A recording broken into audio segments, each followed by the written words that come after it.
In this video we are going to talk about the 10 bizarre wedding traditions from around the world. So before starting this video, like this video and subscribe to our YouTube channel for future updates. When you think about weddings, what are some of the first things that come to mind? A woman with a bright smile? Who is the father taking his little girl down the aisle? A groom who is weeping, sweating heavily, and on the verge of fainting out? Uncles who had been drinking dancing fervently to the song Don't Stop Believing? Are the women slashing, scratching, and clawing their way to the bride's flung bouquet with knives and other sharp objects? Is the new wife attempting to inflict physical harm on her husband by throwing cake at him? Traditions are the most important part of weddings, and if you've ever been to an American wedding, you've probably witnessed at least some of the things listed above taking place at least once. On the other hand, if you tour the world, you'll come across certain customs that make the ones described above appear somewhat mundane. We're talking about some things that will make you say, "Whoa, this is very odd," more than once. The bride's father customarily spits on his daughter's head and breasts before she departs with her new husband during Maasai weddings in Kenya. Spitting is viewed as a sign of good fortune and luck in Maasai culture, where it is not as weird or disrespectful as it may appear to other civilizations. Maasai tribesmen spit on their hands before shaking hands with elders as a sign of respect, and it is customary to spit on newborn Maasai babies to ward off bad luck. Spitting can also be seen in other aspects of Maasai culture. Here are the 10 bizarre wedding traditions from around the world. Number 10. Smash the plates. Simply put, this sounds like a lot of fun. At a traditional German wedding, visitors gift the bride and groom a piece of porcelain, which they then proceed to break. It seems that breaking the porcelain serves to ward off evil spirits. The bride and groom are required to clean up the mess afterward, which doesn't sound like much fun but is intended to teach them that while marriage isn't always simple, they can overcome any problem as a couple. The creator of this custom obviously struggled with major anger issues and would have benefited from therapy or at the very least, a stress ball. Possibly a couple German beers as well. Number 9. The beat of the feet. Do you know what an essential item is for a groom to have the night before his wedding? Canes, fish, and other objects were used to strike him in the foot. This viewpoint is held by at least some people in South Korea. It would appear that having one's feet beaten is a test of one's character, and those who are able to endure through it are worthy of getting married. Just give me your honest opinion. This is nothing more than an alibi for attacking a friend with a piece of raw fish.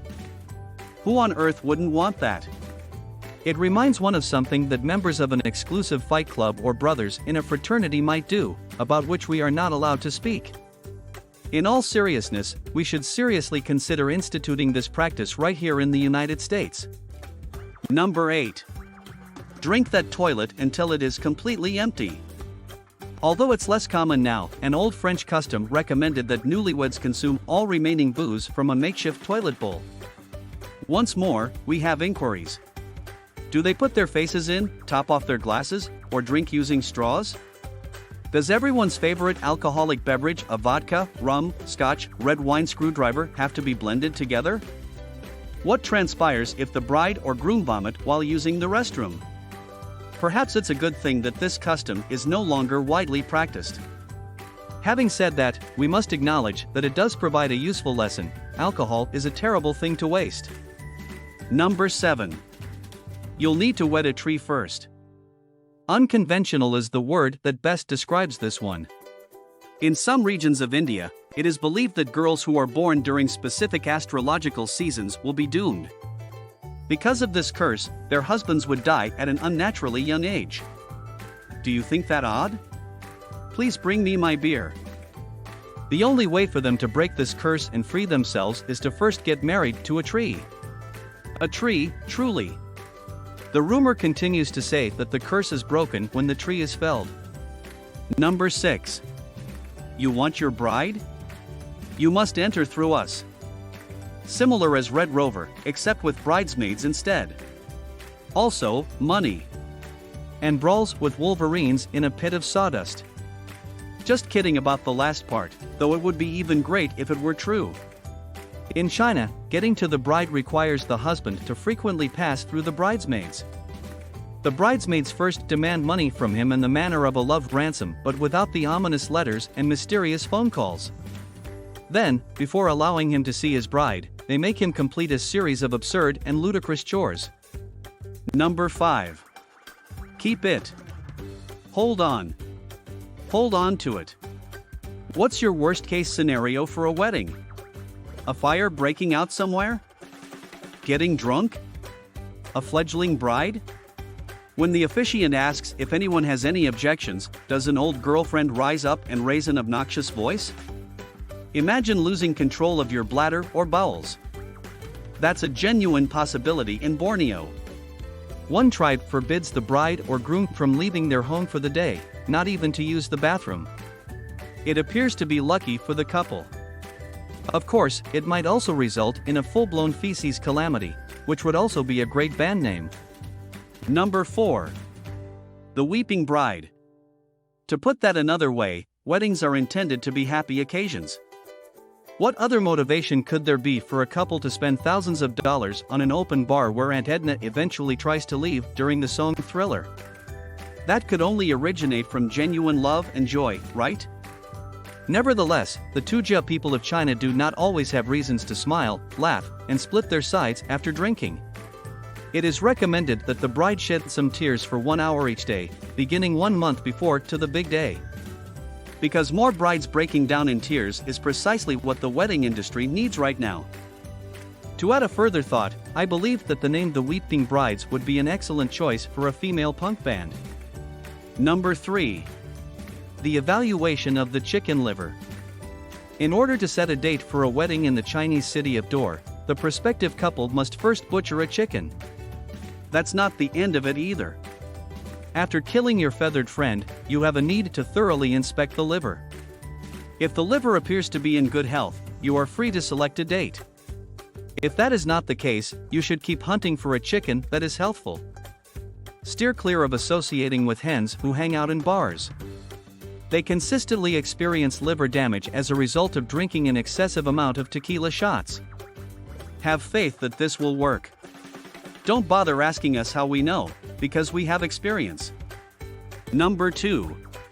The smile-free wedding. Whenever we think about weddings, we almost always imagine happy faces. Because they have to grin so often, the bride and groom's features sometimes seem exhausted by the end of the wedding. There are some marriages in Congo in which the bride and groom are not impacted by this circumstance. During the wedding, the bride and groom are not allowed to show any sign of happiness by smiling. There was not even the slightest lip movement or a giggle that could be heard. Why? Because it gives the impression that the pair isn't truly committed to getting married when they smile at each other. It is common knowledge that those who smile an abnormally large amount should not be trusted. Number 1. Throwing trash at the happy couple. Marriages are meant to last a lifetime, right? Since most marriages do not end in a fiery, contentious divorce after a few years, unless you marry someone for their money, this is true. How then can you support a married couple as they navigate the ups and downs of life? The Scottish consider rubbish to be the solution. Before the wedding, a friendly mob attacks the happy couple, frequently hitting them with rotten eggs and fish. According to the notion, if the pair can persevere through this, anything can test their marriage. Of course, this may be the case as to why a disproportionately high number of Scottish couples seek counseling. This may or may not be true. Since a juicy, rotten tomato in the face is the epitome of marital pleasure. What do you think about this video? Do let us know down in the comments section below. If you enjoyed this video and want to hear from us again, be sure to hit that subscribe button before you go.